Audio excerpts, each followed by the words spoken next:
हम लोग नारा लगाएंगे एक बार और उसके एक बार और, ठीक है? रेडी है? आइए प्रभु के नाम की महिमा को हम लोग करें। प्रेम से बोलो प्रभु यीशु मसीह की जय। चलो अब दोनों हाथ उठाएंगे, ठीक है? उठा सकते हैं प्रभु के लिए? ओके चलिए, और जितनी जोर देर तक चिल्ला सकते हैं चिल्लाएंगे।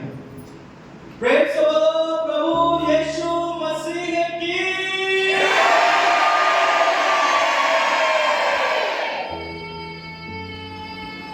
जय। God bless you. प्रभु आपको आशीष दे।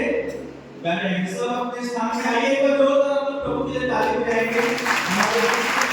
हमारा जो परमेश्वर है वो उपस्थित है, और यदि परमेश्वर हमारे जीवन में उपस्थित है तो यही चाहता है कि हम क्या करें, उसकी आराधना करें, उसकी उपासना करें। और जब भी हमको ये मौका मिलता है तो हम जरूर एक बार जय जयकार के नारे लगाएं। जब हम जोर से चिल्लाते हैं ना तो दुष्ट आत्माएं जो है और शैतान का जो बोलना चाहिए साम्राज्य है वो हिल जाता है ना? क्योंकि हम लोग उसी के स्थान में रह के प्रभु का नाम लगाया है ना? ये किसका जगह है? संसार किसका राज्य है? शैतान का राज्य है। प्रभु यीशु मसीह बोलते हैं इस संसार का सरदार आता है, यहाँ उसके साथ में कुछ भी साझा नहीं है ना? हम लोग कहाँ के लोग हैं? हम लोग सिय्योन देश के निवासी। परमेश्वर ने हमारे लिए जगह को तैयार किया है।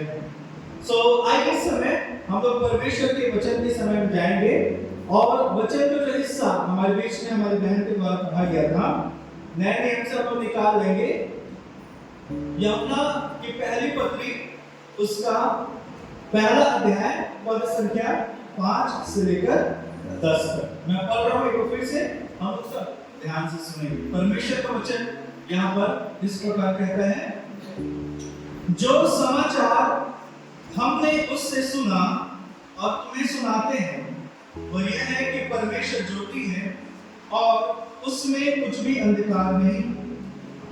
यदि हम कहें कि उसके साथ हमारी सहभागिता है और फिर अंधकार में चले तो हम झूठे हैं और सत्य पर नहीं चलते। पर यदि जैसा वह ज्योति में है वैसे ही हम भी ज्योति में चले तो एक दूसरे से सहभागिता रखते हैं, और उसके पुत्र यीशु का लहू हमें सब पापों से शुद्ध करता है। यदि हम कहें कि हम में कुछ भी पाप नहीं तो अपने आप को धोखा देते हैं और हम में सत्य नहीं। यदि हम अपने पापों को मान लें तो वह हमारे पापों को क्षमा करने और हमें सब अधर्म से शुद्ध करने में विश्वास योग्य और धर्मी है। यदि हम कहें कि हमने पाप नहीं किया तो उसे झूठा ठहराते हैं और उसका वचन हम में नहीं है। सो परमेश्वर अपने वचन के पढ़े और सुने जाने पर मेरे प्रियो हम सभी को बहुत आयत के आशीष प्रदान करें। आइए एक बार फिर से आज थोड़ा सा समय हम परमेश्वर के वचन को देखेंगे, परमेश्वर के वचन से कुछ बातों को सीखने की कोशिश करेंगे। और आज एक विषय को जो मैं आपके साथ बांटना चाहता हूँ वो ये है कि यीशु के साथ हमारी सहभागिता कैसी है। हाँ, यदि आप इसमें देखेंगे तो एक मुख्य जो जोर है वो सहभागी होने या सहभागिता करने के ऊपर दिया गया है। और आज इसी विषय को आप और मैं परमेश्वर के वचन से सीखने, जानने और समझने की कोशिश करेंगे। अच्छा ये बताइए, सहभागिता का मतलब क्या होता है? भागीदारी और इधर से संगति करता, ठीक है? इस तरह से जवान बच्चों, सहभागिता का मतलब क्या होता है?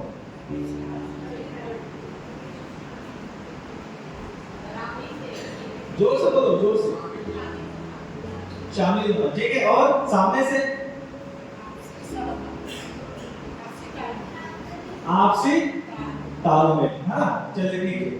आप सब ने जितने भी लोगों ने उत्तर दिया है सब सही है ना? ऐसा नहीं कि सर कोई ये कि आप लोगों ने सब पर्यायवाची बताया जो आप लोग समझ सकते थे, आप लोगों ने उस बात को कहा।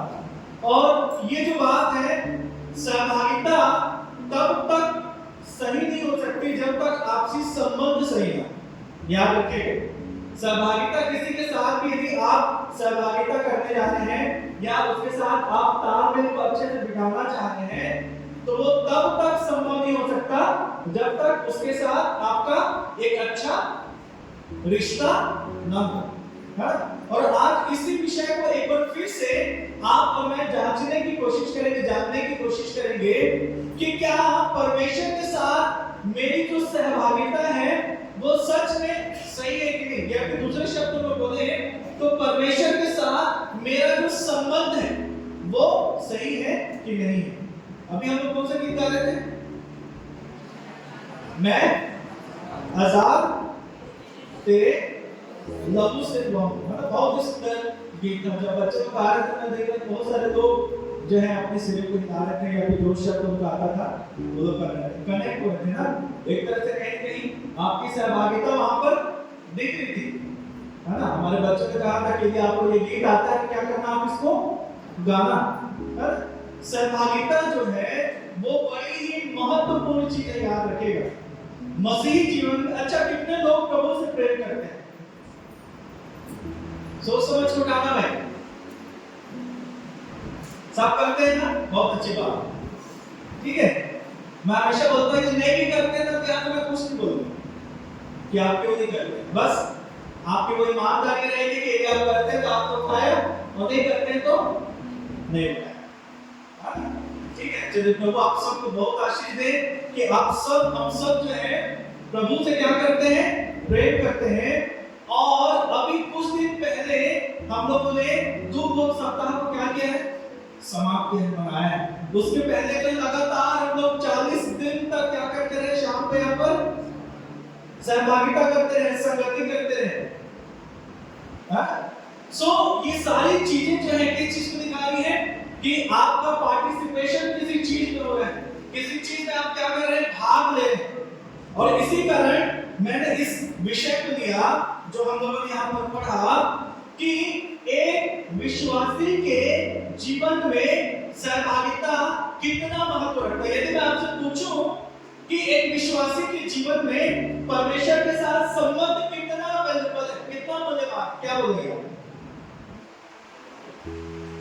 कुछ मतलब है कि नॉर्मल है ये चीजें कि हमारा परमेश्वर के साथ संबंध होना चाहिए, मस्ट है। इसीलिए मैंने आपसे पूछा कि कितने लोग आप लोग प्रभु से प्रेम करते हैं, क्योंकि आपने आज का ये जो सहभागिता वाला जो विषय है ये उन्हीं के लिए जो प्रभु से प्रेम करते। हो सकता है कि आप विश्वास में कमजोर हो सकता है कि आप नए तरीके से प्रभु को जानने की कोशिश कर रहे हैं, अभी आप प्रभु को जान रहे हो, तो आपके विश्वास को या परमेश्वर को देखने का नजरिया अलग हो सकता है। लेकिन फिर भी यदि आपने यीशु के बारे में सोचना आरंभ कर दिया है तो ये जरूरी है कि आप सहभागिता के बारे में समझने की कोशिश करें, जानने की कोशिश करें।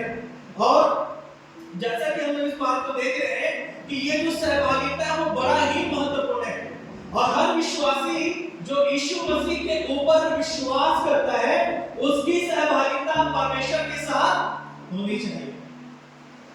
अब इसमें भी दो भाग हैं। सहभागिता कई प्रकार से हो सकती है परमेश्वर के साथ में, हाँ। जैसे नॉर्मली यदि मैं आपसे बोलूं कि आप लोगों के साथ कैसे सहभागिता रखते हैं, सोशल लाइफ में, सामाजिक जीवन में, आपके पड़ोस में जो रहते हैं, है ना, तो बहुत सारे उदाहरण आप दे सकते हैं कि आप उनके साथ उठना और बैठना करते हैं। ये भी क्या है, एक सहभागिता है।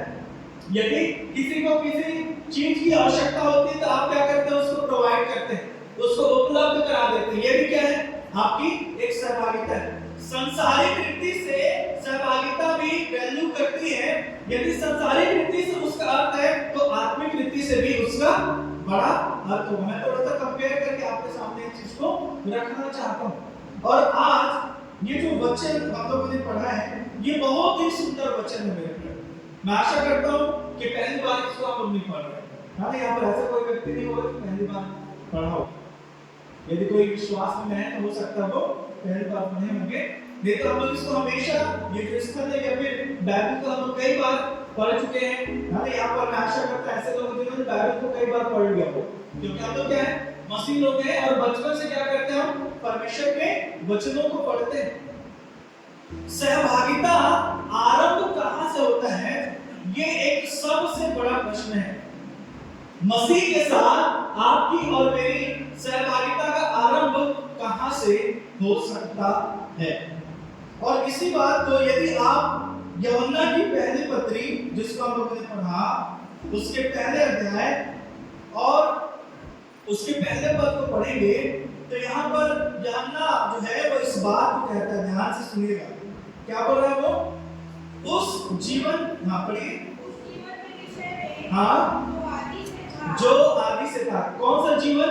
किसके बारे में बोल रहे हैं यहाँ पे? उस जीवन के विषय में जो कौन सा जीवन है? जो आदि से था, प्रभु यीशु मसीह, है ना? प्रभु यीशु मसीह जो है वो क्या है? आदि से था। तो क्या बोल रहे हैं? उस जीवन के विषय में जो हाँ, जिसे हमने सुना, जिसे अपनी आंखों से देखा, वरन जिसे हमने ध्यान से देखा और हाथों से क्या किया? छुआ। सहभागिता का आरंभ इस रीति से होता है, हाँ? सहभागिता का आरंभ कैसे हो रहा है यहाँ पर? यहाँ पर ये जो यूहन्ना है वो इस बात को बोल रहा है।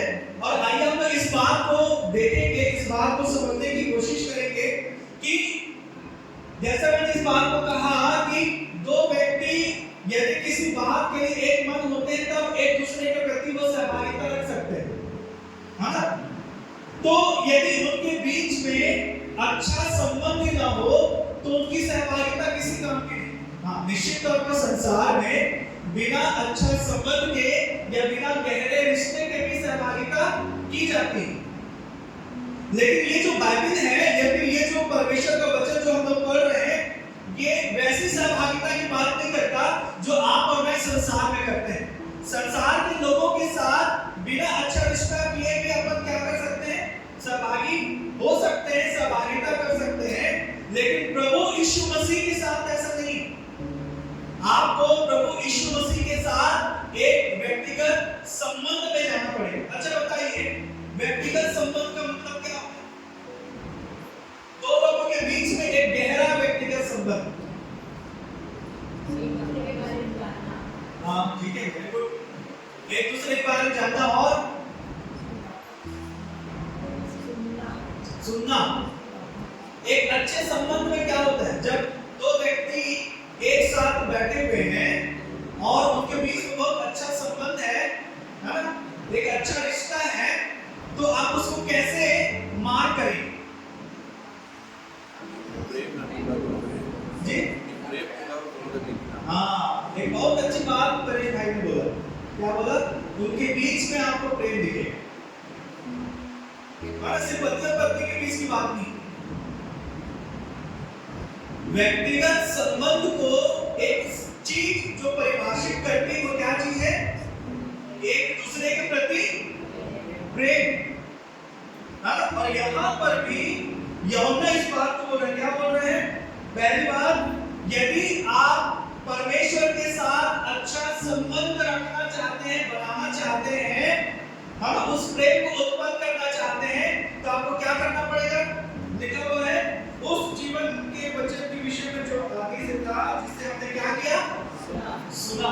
याद रखिएगा, परमेश्वर के वचन को सुनने की आदत ही आपके जीवन में एक मुख्य रिश्ते को आरंभ करती है। पति पत्नी के बीच, हमारे भी दोनों जवान यहाँ पे ना, हो सकता है दो तीन बार का नाम बोला, हमारे दोनों जवान यहाँ पर राहुल और आकृति, पति पत्नी की आशीष को, उस संबंध को लेकर हमारे बीच में आए। हम लोगों को, हमारी बहन को जाने आपकी संगति दी, है ना? एक पति और पत्नी के बीच चले, पति और पत्नी आप लोग बैठे हुए हैं, ठीक है? अभी तो राहुल और आकृति एकदम नए हैं ना, तो उनसे ज्यादा प्रश्न नहीं पूछ सकते। पति और पत्नी के बीच में एक अच्छा संबंध प्रगाढ़ कैसे होता है, गहरा कैसे होता है, बताइए। पहले तो मैं कोशिश करूंगा कि हमारे जो भाई लोग वो लोग बताएंगे और उसके बाद में बहन को बताएंगे। चलिए भाई लोग की तरफ से।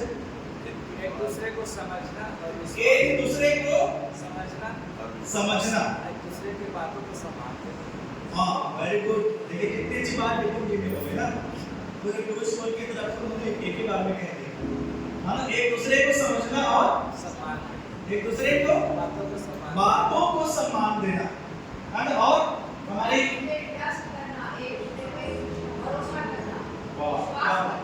भरोसा करना, विश्वास करना, ठीक हो रही है हमारी बहन? बहन तो यही, और कोई चीज? आदर देना, है ना। संबंधों के बारे में यदि प्रश्न पूछा जाए कि वो कैसे गहरा हो सकता है, तो कितने अच्छे हमारे पास आंसर्स है ना, उत्तर है ना? तो इसका मतलब मैं ये समझता हूँ कि हमारी कोरबा की मंडली जो है वो मतलब कि ऐसी वैसे मंडली थी, है ना। संबंधों के वैल्यू आप लोग जानते हैं। ये सामने से आवाज है, पीछे वाले आप लोग सहमत है ना? तो ये लोग बोल रहे हैं, सामने हमारे भाई बहन जो बैठे हैं सहमत हैं? ठीक, ऐसा नहीं है कि ऐसा मुझसे किसी पहली से बात कर रहा हूँ, मैं वहां तक नहीं पहुंच सकता, लेकिन जरूरत पड़ी तो पहुंच सकता हूँ वहां तक, ताकि आपसे भी हम बातचीत कर सकें ना। तो मैं इस चीज को आपको बताना चाह रहा हूँ, समझाना चाह रहा हूँ कि जिस रीति से हम अपने रिश्ते का आकलन कर रहे हैं, ध्यान दीजिएगा, है ना, पति और पत्नी होके, और सिर्फ पति और पत्नी की बात नहीं, कितने तक शादी नहीं हुई, बच्चों को छोड़ के जवान हाथ उठाओ और उठाओ, तभी तो दुआ करेंगे तुम लोग के लिए जब शादी हुई। बच्चे लोग इतना मुस्कुरा रहे हैं, खुश हो रहे हैं, हम तो दुआ कर रहे हैं तुम लोग, है ना। जैसे शादी के लायक हो गए, अभी जिसकी शादी के लायक नहीं उसके लिए तो नहीं बोल रहे ना, जो शादी के लायक हो गए उसके लिए बात है।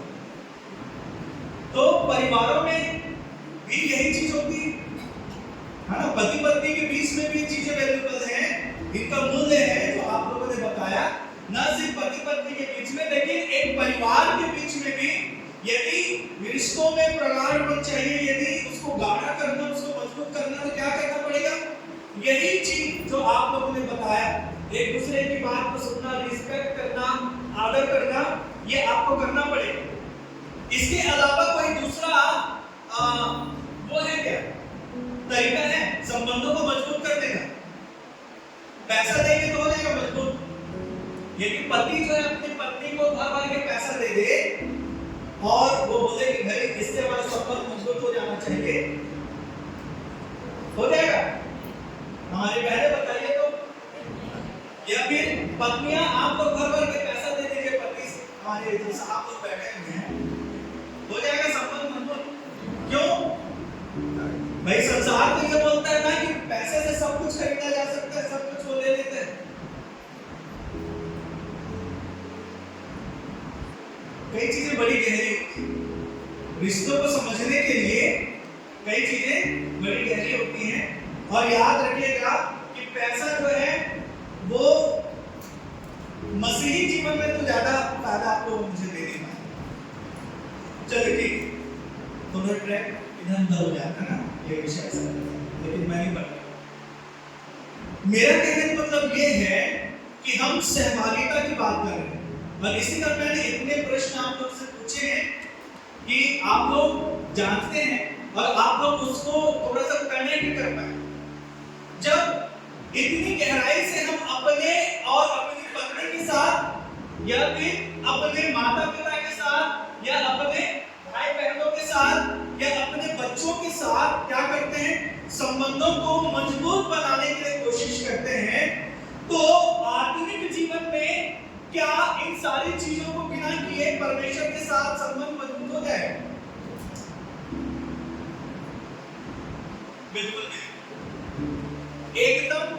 एकदम सामान्य सा फंडा है ना, ये एकदम सामान्य सा फंडा है कि यदि आप अपने पति के साथ, अपनी पत्नी के साथ एक मजबूत संबंध में है, मजबूत संबंध का मतलब क्या होता है जानते हैं?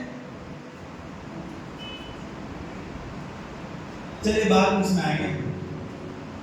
यहां पर परमेश्वर का वचन जो है, चलिए मैं जल्दी से आगे बढ़ूंगा, इंट्रोडक्शन नहीं, मेरा सारा समय खत्म हो जाता है।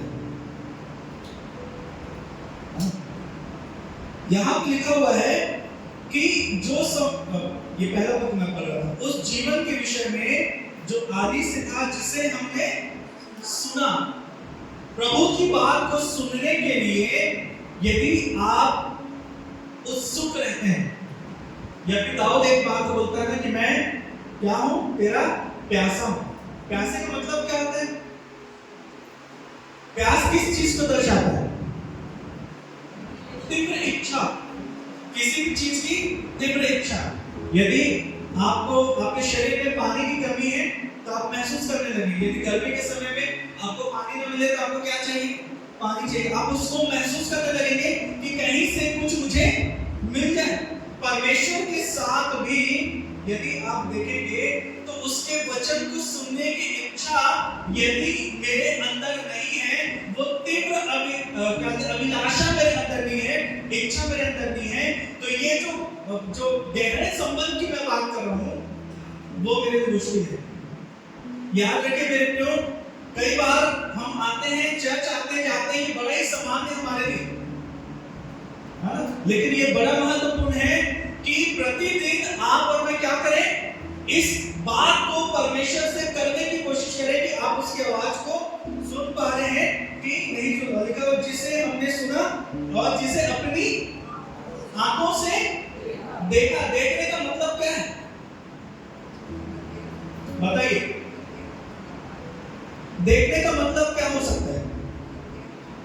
अभी वर्तमान में भी परमेश्वर ने दर्शन देता है। प्रभु क्या करते हैं? दर्शन देते हैं। प्रभु सपनों दर्शनों में हमसे बातचीत करते हैं, और यदि ना करें तो देखने की बात हो रही है ना। जानते हैं जब आप किसी भी चीज को करने की कोशिश करते हैं, आप यहां पे क्या करते हैं? उसकी कल्पना करते हैं। ध्यान से सुनिएगा, जब आप किसी भी चीज को करने की कोशिश करते हैं, आप क्या कर रहे हैं? कल्पना कर रहे हैं। कल्पना करते हैं, विचार करते हैं, और जब वो सारी चीजें वहां पर कंफर्म होती हैं, तब आप उस चीज को क्या करते हैं? प्रभु के लिए या लोगों के लिए करते हैं।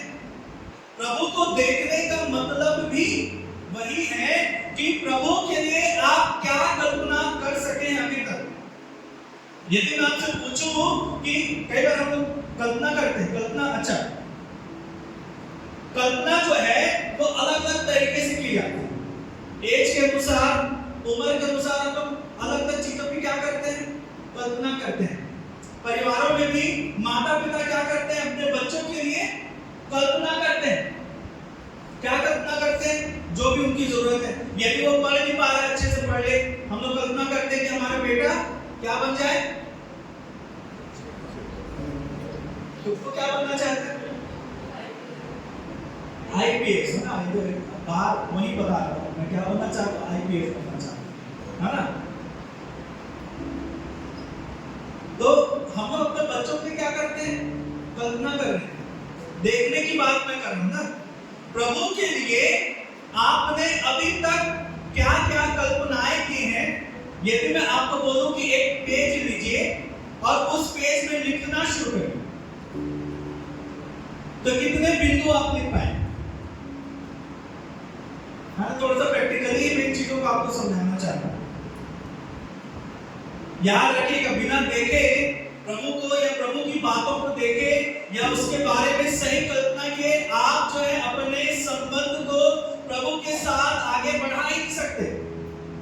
आप चलिए राहुल और आकृति के ऊपर आते हैं। दोनों जवानों ने एक दूसरे को देखा और एक दूसरे के लिए क्या किया? विचार किया, डिसीजन लिया। क्या डिसीजन लिया? कि हम क्या करेंगे? एक दूसरे के साथ शादी करेंगे, विवाह करेंगे। ये क्या था? देखना था, विचार करना था। और जब वो यहाँ पे देख के उस चीज के लिए कंफर्म हुए, तब अपने माता पिता को इन दोनों जवानों ने क्या किया? बताया। यदि वो यहाँ पे उन चीजों में कंफर्म नहीं होते, देखते नहीं, विचार नहीं करते, यदि आप किसी नवविवाहित जोड़े से पूछेंगे कि भाई तुमने भविष्य में क्या क्या सोचा है, तो उन्होंने बहुत कुछ सोच के रखा है ना? सोचे ना, विचार करें कि आगे क्या करना है, कैसे आगे बढ़ना है, क्या आगे चुनना। बहुत सारे आपको सलाह मिले होंगे, ये चुनौतियां आएंगी, ये परेशानियां आएंगी, है ना। आने वाले समय में भी जो यदि कोई सीनियर आपको मिलेंगे तो आपको बताएंगे कैसे जीना है, क्या करना है ना, परिवार को बताएंगे। देखना देखना बड़ा इंपॉर्टेंट है मसीही जीवन में, पारिवारिक जीवन में, परमेश्वर के साथ संबंध में भी। यदि आप देख नहीं पा रहे हैं कि आप क्या करना चाहते हैं, अब सिंपल सी बात है, हमेशा रेप्लिकेशन की जब ट्रेनिंग होती है और जब हम लोग जब बीडीसीएमसी के पास बाबू को जब हमने पहला प्रशिक्षण दिया था, मैं और पादरी अमन भाई, तो मैंने उनके सामने एक प्रश्न पूछा था। सारे पास बाबू लोग थे, अधिकारी लोग भी बैठे हुए थे, तो मैंने उनसे एक प्रश्न पूछा था कि क्या होता है ना, अधिकारी ज्यादा प्रश्न पूछ सकते, लेकिन एप्लीकेशन एक ऐसा है जिसमें सब सामने बैठे रहते हैं। तो मैंने उससे पूछा था कि आज से 5 साल के बाद आप अपनी कलीसिया को कहां देखना चाहते हैं, कैसे देखें। तो यदि कई लोगों के पास उत्तर थे, कई लोगों के पास उत्तर नहीं। यदि मैं इस मंडली के अधिकारियों से पूछूं, अगुओं से पूछूं, महिला सभा अध्यक्ष, जवान सभा अध्यक्ष, संडे स्कूल सुपरिटेंडेंट, हमारे सचिव साहब, एक प्रश्न है, यदि आपसे मैं इस प्रश्न को पूछूं, देखने के संदर्भ में नॉर्मली बात कर रहा हूं कि आज से 4 साल के बाद आप अपने इस चर्च को आपके क्षेत्र में कहां देखना चाहते हैं, कैसा देखना चाहते हैं, कभी आपने देखा है? ठीक है, चलिए, वो हमारा अभी ये नहीं कि कहां देखना चाहते हैं, क्या है। मैं एग्जांपल दे रहा हूं, सीखने की बात है। परमेश्वर जो वचन है वो इस बारे में आपको और मुझे समझाता और सिखाता है कि एक अच्छे रिश्ते का आरंभ जो है वो कैसे हम लोग करें, या एक अच्छी सहभागिता का जो आरंभ है वो हम कैसे करें। हाँ, इसी का वो यहाँ पर बोल रहे हैं कि जो बातें हमने देखी, आपने अभी तक क्या क्या देखा है। मैं आपसे एक निवेदन कर रहा हूँ कि जब आप घर जाएं, एक कॉपी ले, एक पेन ले और उसमें एक लिस्ट जरूर बनाएं अपने आत्मिक जीवन, आपके और परमेश्वर के रिश्ते को लेके आपने क्या क्या देखा है या आप क्या देख रहे हैं। और इस चीज को जब हम करते हैं, यहाँ पे लिखा हुआ है, जिसे हमने सुना, जिसे अपनी आंखों से देखा, वरन जिसे हमने ध्यान से देखा और क्या लिखा हुआ है, हाथों से छुआ। तो जो आप विचार कर रहे हैं वही चीज कार्य रूप में आप कर पाएंगे। हम जो आप विचार करते हैं वही चीजों को करने के लिए आपके हाथ क्या होते हैं, आगे बढ़ जाते हैं। परमेश्वर के साथ सहभागिता या व्यक्तिगत संबंध में भी यही चीजें हैं हमारे लिए कि क्या आप और मैं अपने जीवन में उन बातों की कल्पना कर पा रहे हैं, क्या उसके लिए हम समय निकालते हैं, क्या उसके लिए हम परमेश्वर के वचनों को ढूंढते हैं, क्या उसके लिए हम प्रार्थनाएं कर रहे हैं। मैं परमेश्वर के लिए क्या करूं। संबंध कैसे मजबूत बनेगा, जब हम एक दूसरे को क्या करते हैं, समझते हैं। समझना कैसा होता है, कब समझेंगे एक दूसरे को, जब एक दूसरे के साथ जितना आप समय गुजारोगे अपने दोस्त के साथ, उतना ही आप क्या करोगे, उसको समझोगे। तो परमेश्वर को समझने के लिए, खास तौर पर इस परिस्थिति में या इस संदर्भ में समझने के लिए, खास तौर पर संबंध को मजबूत करने की दिशा में समझने के लिए आपको परमेश्वर के साथ क्या करना पड़ेगा, समय को गुजारना पड़ेगा। मेरा समय जो यहाँ पे समाप्त हो रहा है, मेरा वचन स्टार्टिंग हो पाया, अगले हफ्ते जो है परमेश्वर के वचन के हिस्से को हम लोग कंटिन्यू करें। बस मैं आपको उत्साहित करना चाह रहा हूँ, एक सही सहभागिता कैसे होती है, एक सही सहभागिता आप और मैं किस रीति से परमेश्वर। याद रखें मेरे प्रियो, यदि हम यहाँ पर बैठे हुए हैं तो सहभागिता को करने के लिए बैठे, यदि हम यहाँ पर आए हुए हैं तो परमेश्वर के साथ अपने संबंध को मजबूत करने के लिए यहाँ पर बैठे, है ना। परमेश्वर से हमारा संबंध और कितना गहरा हो सकता है उसके बारे में विचार करने के लिए बैठे।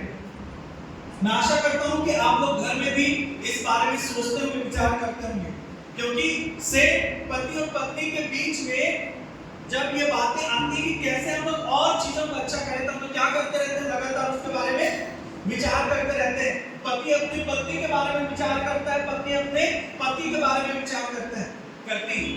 ये दोनों एक दूसरे के लिए क्या कर रहे हैं, विचार कर रहे हैं, सोच रहे हैं कि कैसे हम लोग जो है कुछ ऐसा करें कि एक दूसरे के साथ हम लोग और क्या हो जाए, कनेक्टेड हो जाए। परमेश्वर के साथ भी यदि हमारा संबंध जो है वो मजबूत नहीं है, कई बार समझौता करके भी रिश्ते चलते हैं कि नहीं चलते? उदाहरण आप लोगों ने देखा होगा, है? समझौता करके भी लोग क्या करते हैं, एक दूसरे के साथ जीवन को बिता देते हैं। प्रभु के साथ ऐसा नहीं चलता।